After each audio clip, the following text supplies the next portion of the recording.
Ilang mahalagang bagay na ipinagkaiba ng INC sa ibang relihiyon. Sa madalas naman ay ang mga ipinagkaibang ito ang tema ng mga debate at panglalait ng iba sa kapatiran.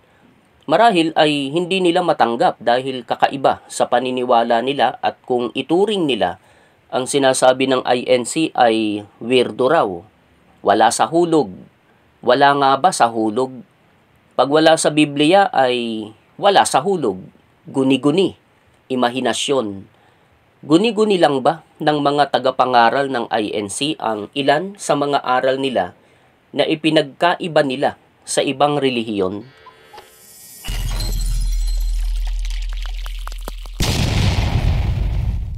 Isa-isahin po natin ang 10 bagay na ito batay na rin sa paliwanag ng INC.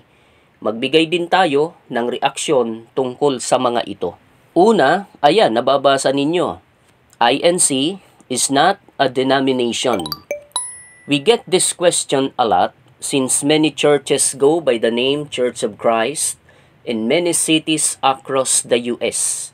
The first point to clarify is that the Iglesia ni Cristo Church of Christ is not part of the Churches of Christ associated with the American Restoration Movement. So hindi isang sekta ang INC batay dyan. Hindi ito kagaya ng mga sekta at denominasyong protestante na nasa ilalim ng iisang relihiyon, ang protestantismo, pero sa madalas ay nagkakaiba-iba pa rin ng paniniwala at katuruan. Tinitindigan ng kapatiran na ang INC ay hindi kagaya ng mga denominasyong iyan. Ito ay hindi basta relihiyon na lumitaw dahil sa kapritsyo lang ng kung sino man, kundi dahil sa katuparan ng mga hula o propesiya na nakasulat sa Biblia. So what makes this church different?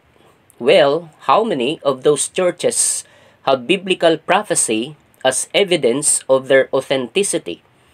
The Iglesia ni Cristo was registered in the Philippines in 1914. Both the time and place of this church's emergence are supported by biblical prophecy. Pangalawa, INC believes that Jesus Christ is a man and thus not God. In other words, INC does not believe in Trinity. Sa bagay na ito ay may tanong sila at hamon na rin kung tutuusin sa mga naniniwala at nagtuturo tungkol sa Trinidad. Did you know the word Trinity or its concept cannot be found in the Bible?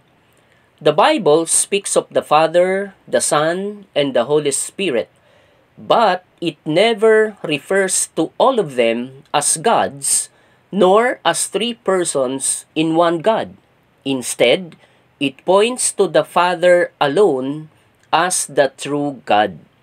Naalala ko yung nagtatalo, yung nagdedebate tungkol dyan. Sabi nung isa, sige nga, hanapin mo nga at basahin mo sa akin ang salitang Trinidad o Trinity sa Biblia. Sure, sabi naman nung kadebate niya. Binasa niya yung nasa verso na yan. Pinagdiinan yung Ama, Anak, at Espiritu Santo. Yun daw yung Trinidad. Ang pinapahanap nung kadebate niya ay yung mismong salitang Trinidad. Hindi ako magtataka na minsang makipagdebate ulit yun. May dala na yung version ng Bible na nakalagay na yung salitang Trinidad. Siya na ang gagawa. Wala kasi sa Biblia. Pangatlo, INC uses the Bible and only the Bible. Hindi raw kagaya ng iba na gumagamit pa ng ibang libro para pagbasehan ng kanilang paniniwala. Yung iba sa tradisyon na kabatay. In the Iglesia ni Cristo Church of Christ, we use only the Bible to answer questions that are asked. Question and answer. The answers are from the Bible. It's the same format we follow in worship services, Bible studies, and even the one-on-one conversations you will want to have with one of the Church of Christ's ministers. Hindi raw totoo yan dahil gumagamit daw ng iba't ibang referensya ang Iglesia ni Cristo. Hinggil sa bagay na yan ay lapit po kayo sa ministro nila at i-clarify ang issue na yan. Pero sa paliwanag po nila ay hindi sa referensya na batay o nakabatay ang kanilang doktrina kundi sa Biblia lamang. Ang referensya kung binabasa man daw nila ay kinukuha lamang ang patotoo na nakasulat doon na sumusuporta o nagpapatotoo sa katotohanan ng aral nila na nakasulat sa Biblia. Maaari rin po ninyong panuurin ang aking content tungkol sa bagay na yan. Diyan po sa nakikita po ninyo sa screen. Pero higit na mainam kung sila po ang magpapaliwanag sa inyo tungkol dyan. Pang-apat, INC is not a cult. Unless being a cult means completely following God's words written in the Bible, then we are not a cult. Ano po sa palagay ninyo? Paano ka nga naman magiging kulto kung ang gusto mismo ng Diyos ang ginagawa mo? Di ba't ang kulto ay yung iba sa gusto ng Diyos ang ginagawa? Halimbawa, ano ba ang gusto ng Diyos na paraan ng pagsamba sa Kanya? Nakasulat po sa Biblia, di po ba? Datapwat dumarating ang oras at ngayon nga nasasambahin ng mga tunay na mananamba ang Ama sa espiritu at katotohanan, sapagkat hinahanap ng Ama ang mga gayon na maging mananamba sa Kanya. Hindi sa larawan, hindi sa imahe. Bakit ganon? Bakit po sa espiritu at katotohanan dapat nasambahin ang Diyos? Nakasulat din po sa Biblia.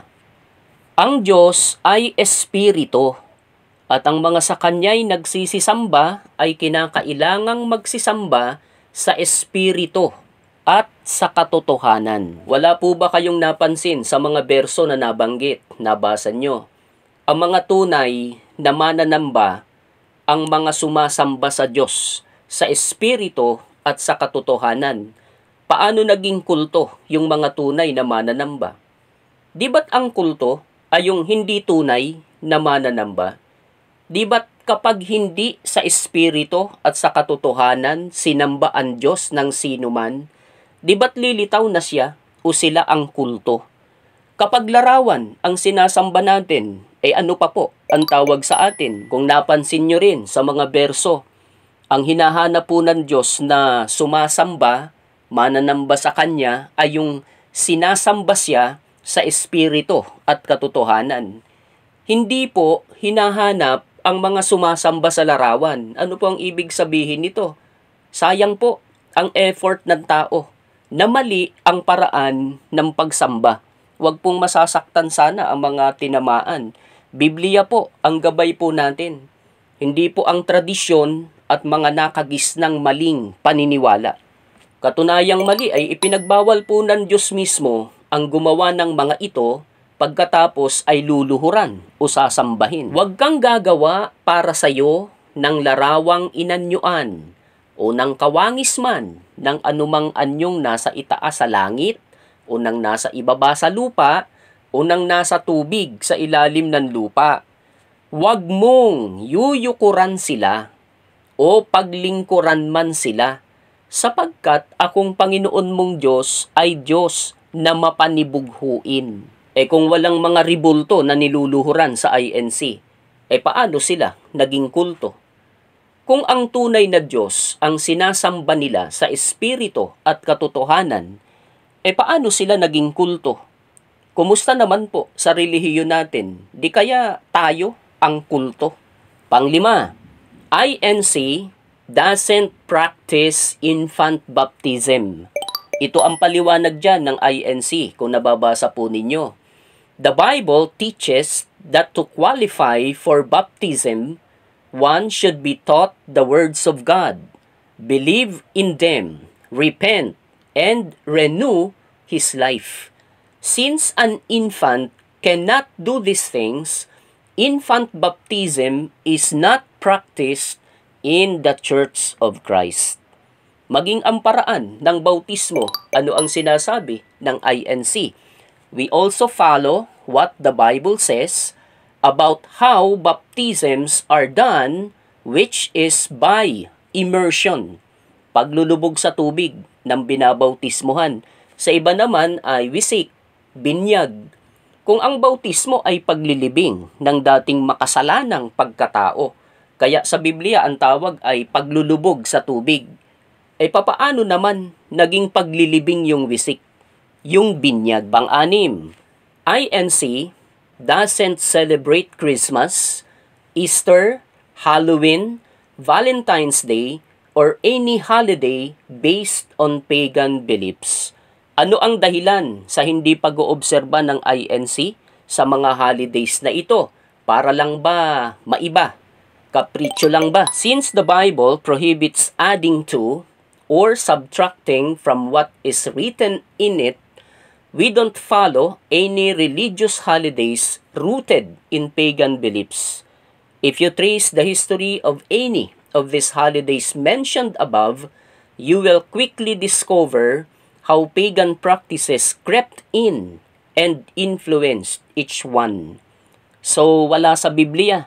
Idinagdag na mga tradisyon na kasanayang gawin. Ganon. Baka may alam kayo na ilang kapatiran na nakikijoin, gumagawa rin, nagdiriwang din ng mga ganyan. Hindi po sila mga tunay na INC, mga peke, nagkukunwaring INC, spy, kasiraan ng INC ang ginagawa. Inaalis po sa INC ang mga ganyan. Itinitiwalag, walang karapatang mag-stay sa iglesia. May nagsabi naman, bakit daw tumatanggap ang mga miyembro ng INC ng bonus kapag holiday season? Sus Mariusep, lawak-lawakan po ang abot ng isipan. Talakayin nga po natin yan minsan, abangan po ninyo. Pampito, INC is not a Filipino church. Paano nangyari? Dito sa Pilipinas nagsimula ang INC at ang nagsimula ay isang Filipino, di po ba? Si Ka Felix Manalo. The Church of Christ has congregations around the world and members from over 147 ethnicities. While there are many Filipinos and a lot of congregations in the Philippines, people from many different races and cultures make up the Church of Christ. Totoo naman po, di po ba? Kahit saang parte ng mundo ay may mga kaanib na rin sa iglesia, sa iba't ibang bansa. Maaaring maliliit na mga kongregasyon pero iba-ibang lahi ang bumubuo rito sa ngayon. Hindi lamang mga Filipino. Hindi po eksklusibo sa mga Pinoy ang pagkakataong maging kaanib nito. Sa Biblia man ay may nakasulat, di po ba? At sinabi niya sa kanila, magsiyaon kayo sa buong sanlibutan at inyong ipangaral ang ebanghelyo sa lahat ng kinapal. Kayo din po na mga bumabati ko sa INC, pwede rin po kayong maging kaanib nila, anuman ang lahi ninyo, saan man kayo nakatira na bansa. Pangwalo, INC believes that the re-establishment of the church is Bible-based and supported by biblical prophecies. Like we mentioned earlier, everything we believe and follow in the Church of Christ is Bible-based. This includes why we believe this church is the re-establishment of the first century Church of Christ founded by the Lord Jesus Christ. Siyempre, duda ang marami, lalo na yung mga hindi matanggap ang Iglesia ni Cristo. Ito namang kapatiran ay di naman tumitigil sa pag-i-invite na sana ay pakinggan ang sinasabi nila. Learn the significance behind the timing of its registration in the Philippines and the outbreak of World War I, and find out how this church grew from the east and made its way to the west, and the biblical prophecies that back it up. We've got a series of lessons breaking it down with Bible verses for you to follow along and ask questions. So their invitation still stands. Just let them know if you want to set up some time to discuss the topic with them. Pangsyam, INC doesn't practice tithing. Sa iba kasi ay may 10%, di po ba? 10% ng kita mo ay ibibigay mo sa church para raw kay God. At iyan ding issue na yan, yung 10% na yan, ang ibinabato sa Iglesia ni Cristo. Ganyan daw sa Iglesia. Daw, ang walang kamatayang chismis ng mga marites. Kaya yung marami ay nagtatanong nga, totoo ba daw na may 10% sa INC? May sagot naman dyan ang kapatiran. We frequently get this question from those emailing our website. So it's good we're covering it in this list. To answer the question, we turn to the writings of Apostle Paul in 2 Corinthians chapter 9 verse 7, which reads this way: So let each one give as he purposes in his heart, not grudgingly or of necessity, for God loves a cheerful giver. Here we can see what God's command to the Christian is. He was specific. First of all, who should give? What did he say? Each one should give. How should our offering be given? The Bible says, as he purposes in his heart. So, not 10% anymore, as it was during the Old Testament times. Now, it's what the person purposes in his heart. May nabasa naman ako na di ko alam kung may sama ba ng loob sa INC o paano. Matakaw daw sa pera ang INC. Alam po ninyo sa karanasan at realidad, yung mga nagsasabi ng ganyan ang totoong matakaw o matatakaw. Matatakaw sa pera, madadamot. Bago magbigayan, bago tumulong sa kapwa, ay ang daming sasabihin yan. Mapupurga ka sa bunganga niya. Katunayang matakaw sa pera ang mga nagsasabi niyan sa INC ay sa dahilang nalimutan niyang gamitin ang common sense niya. Ito lang yan eh. Sino ang totoong matakaw sa pera? Yung nagre-require ng 10% na offering sa mga miyembro, gaya ng relihiyon niya, o yung ang sinusunod ay kung ano ang bukal sa puso ng magbibigay? Sige nga po, isa pa. Yung abuloy ba sa iglesia na ayon sa pasya ng puso, ay nakikita ba ang pinupuntahan? Hindi naman yata tayo bulag, mga kababayan. Libang tinatakpan na ni Satanas ng kadiliman ang mata at puso natin. Yung ang bisyo ay 10%, nakikita ba kung saan napupunta? O hinahanap ng mga miyembro kung saan napupunta? Lalong yumayaman si pastor, ganon. Ito ang ilan lang sa pinupuntahan ng abuloy ng kapatiran. Nakikita nyo naman po. Maraming iba pa. Bukal sa pusong abuloy ang pinagmulan. Nasaan yung mga may 10%? Nasaan? Patay tayo dyan. Anomalya yan, pastor. Tigilan mo yan. Pang-sampo. INC believes that to be saved, you need to enter Christ and be part of His body or church. Ito ang paliwanag ng INC tungkol dyan. If your goal is to make it to heaven, the Bible outlines precisely what you need to do to get there. In short, we've all sinned, so we all need salvation.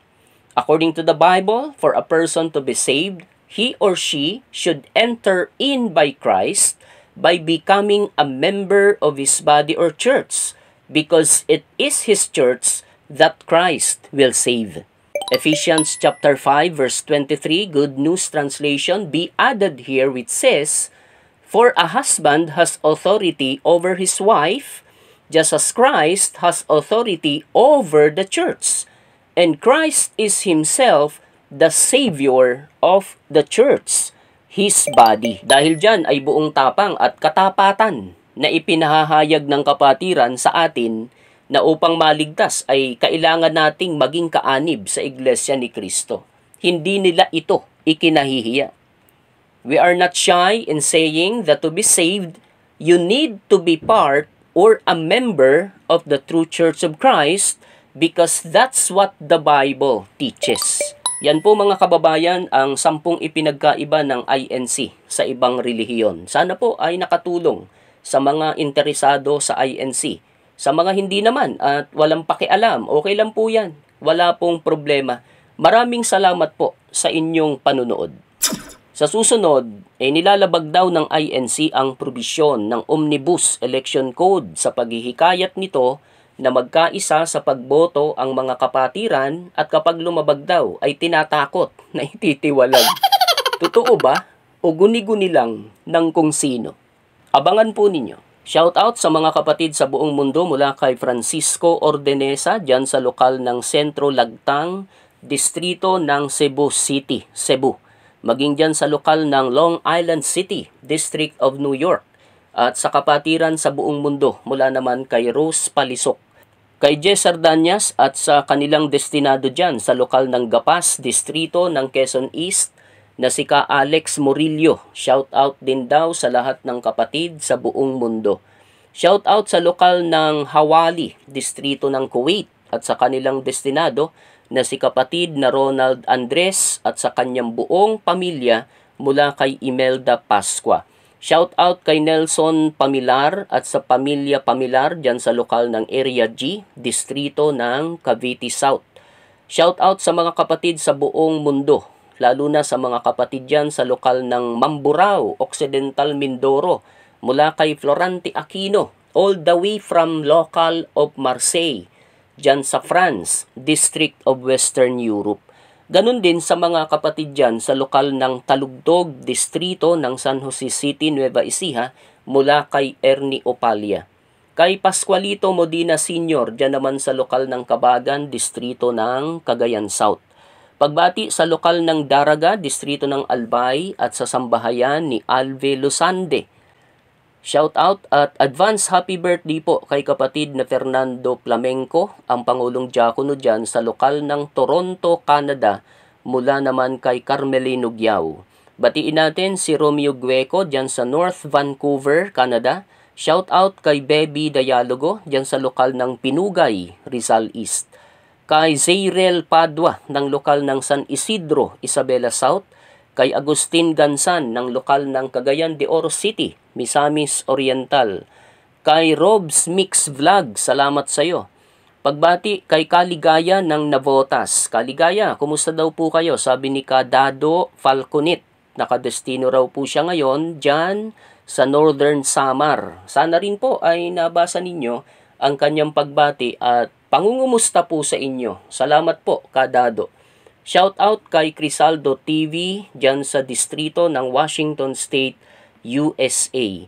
Binabati ni Joselito de la Cruz ang lokal ng Boracay, Yapak dyan sa distrito ng Aklan. Sabi naman ni Lino Suyaw ay shout out sa kanilang mahal na tagapangasiwa na si kapatid na Mario Mabuti. Kumusta po kayo? Binabati po kayo ng mga taga-lokal ng Lapas, distrito ng Iloilo South. Shoutout natin si Sermon Regino. Ganun din, shoutout kay Marvin Reyes dyan sa lokal ng Silanganan, distrito ng Quezon City.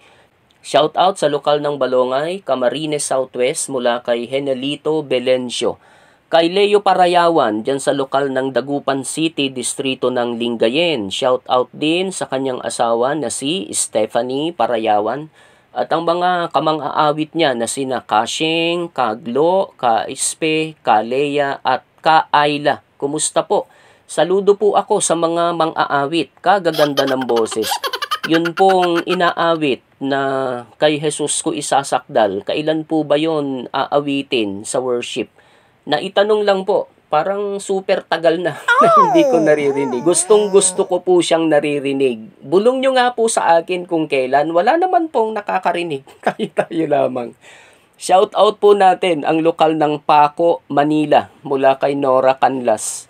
Gusto ko nga palang muli ay magpasalamat sa inyo at sa mga matityaga na nag-aabang at nanunood kagaya ni Virgie Quirus ng lokal ng Hawaii dyan sa Pangasinan. Maraming salamat po sa inyong suporta at sa maraming iba pa na hindi ko po mababanggit ang mga pangalan at lugar. God bless po mga kababayan.